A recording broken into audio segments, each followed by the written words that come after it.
ഭിന്നതകൾ മറന്ന് സഹവർത്തിത്വത്തിന്റെ പാത സ്വീകരിക്കണമെന്ന് മക്കയിൽ നടക്കുന്ന അന്താരാഷ്ട്ര ഇസ്ലാമിക സമ്മേളനം ആഹ്വാനം ചെയ്തു. ലോകത്തിന്റെ വിവിധ ഭാഗങ്ങളിൽ നിന്നുള്ള പണ്ഡിതരും പ്രമുഖ വ്യക്തികളും സമ്മേളനത്തിൽ പങ്കെടുത്തു.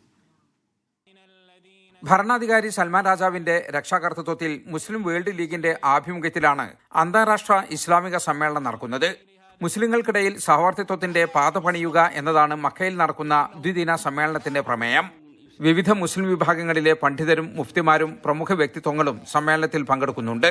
സാമുദായിക ഐക്യത്തിന് തടസ്സമാകുന്ന പ്രവർത്തനങ്ങളെക്കുറിച്ചും ഭീകരവാദത്തെ ഒരുമിച്ച് നേരിടുന്നതിനെക്കുറിച്ചും സമ്മേളനം ചർച്ച ചെയ്യുന്നുണ്ട്. Muslim world league secretary general Sheikh Muhammad al Issa സാമുദായിക ഐക്യത്തിന്റെ പ്രാധാന്യം എടുത്തു പറഞ്ഞു. يدركون براسخ علمهم وبحكمتهم أن التنوع المذهبي لا بد معه من استيعاب أمور كثيرة.